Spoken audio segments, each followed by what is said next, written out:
మోడీ గారు ఉన్నన్ని రోజులు తిరిగే లేదండి. మోడీ గారి అభిమానులు మనం అందరం కూడా ఆయన సింహం లాంటి ఆయనకి తిరిగే లేదు. ఎవరైనా మంచి కోసం పాటుపడే వాళ్ళకి మంచి జరుగుతుంది, ఇదే నమ్ముతాను నేను. 40 years నుంచి పార్టీలో పనిచేస్తున్నా. ఎక్కడ నాకు మతం అనే ఇది రాదా, బయటికి రాదా. బట్ ఇప్పుడు చెప్పారు మా స్టేట్ ప్రెసిడెంట్ గారు, ఎవరి దేవుణ్ణి వాడు పూజించుకోవచ్చు, ఎవరి మతాన్ని వాడు పూజించుకోవచ్చు, కానీ బలవంతమైన మార్పిడి చేసినప్పుడే బీజేపీ దాన్ని ఎదుర్కొంటుందని చెప్పారు.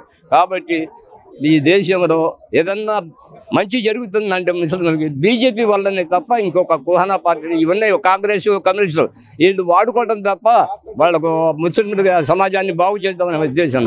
కాబట్టి మేము మొన్న చచ్చిపోయిన బీజేపీలో ఉంటాం, బీజేపీ కోసం ఈ దేశం కోసం పనిచేస్తాం. ఆంధ్రప్రదేశ్లో మరి భారతీయ జనతా పార్టీ, టీడీపీ, జనసేన 3 పార్టీల యొక్క కూటమి కూడా మరి రాష్ట్ర ముఖ్యమంత్రి గవర్నర్ శ్రీ నారా చంద్రబాబు నాయుడు గారి సారథ్యంలో మరి అనేక సంక్షేమ పథకాలు ప్రజలందరూ కూడా మరి దృష్టిలో పెట్టుకొని సంక్షేమ ఫలాలు సూపర్ 6 అనే దాన్ని కూడా అమలు చేయడం జరిగింది రాష్ట్ర వ్యాప్తంగా.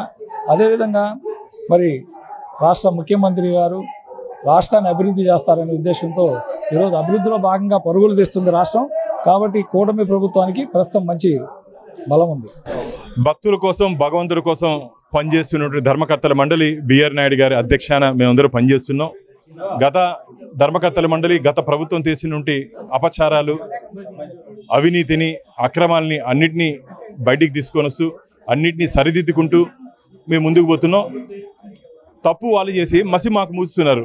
అందుకనే వాళ్ళని 11 స్థానాలకి ప్రజల ఆగ్రహంతో పాటు భగవంతుడి ఆగ్రహం ఉంది కాబట్టి 11 స్థానాలకే వాళ్ళు పరిమితమైనాడు. ఈరోజు మేము తిరుమల తిరుపతి దేవస్థానాన్ని ఒక ధార్మిక క్షేత్రంగా భావించి మేము ముందుకు పోతున్నాం. తిరుమల తిరుపతి దేవస్థానాన్ని ఒక ధనార్జన క్షేత్రంగా భావించి వారు దాంట్లో నుంచి కోట్ల రూపాయలు దండుకున్నారు. ఈరోజు పరకామణి అంశం ఈరోజు పూర్తి స్థాయిలో రాష్ట్ర హైకోర్టు ఆదేశాల మేరకు సిబిసిఐడి, ఏసీబీ డిపార్ట్మెంట్స్ విచారణ చేస్తూ ఉంది. వడ్డీ కాసుల వాడికి వెంకటేశ్వర స్వామి ఇంకో పేరుంది, వడ్డీ కాసుల వాడిని.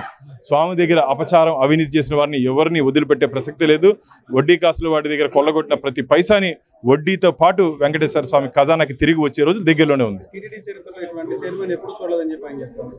నీలాంటి చైర్మన్ని నేను ఎప్పుడు చూడలేదని చెప్పి నేను భావిస్తున్నా. కరుణాకర్ రెడ్డి లాంటి చైర్మన్ని నేను ఎప్పుడు చూడలేదు.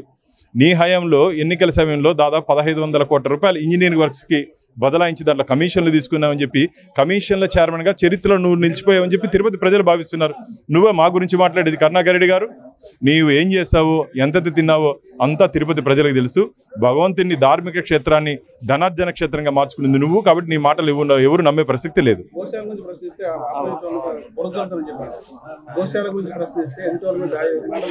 గోశాలలో గోమాతలు చనిపోతుంటే అది కరుణాకర్ రెడ్డి గారి హయాంలో కూడా చనిపోవడం జరిగింది. కానీ ఆయన మా హయాంలో ఉద్దేశపూర్వకంగా గోమాతలు చనిపోయాయని చెప్పి ఒక అసత్య అబద్ధపు ప్రచారాన్ని తీసుకువచ్చారు. నేను వారిని ఛాలెంజ్ చేస్తున్నా. మీ హయాంలో పాడైపోయినటువంటి ధానాన్ని, ఎక్స్పైర్ అయినటువంటి మెడిసిన్స్ని వాడారని చెప్పి విజిలెన్స్ రిపోర్ట్లో ఉంది. అది నిజం కాదా కరుణాకర్ రెడ్డి గారు?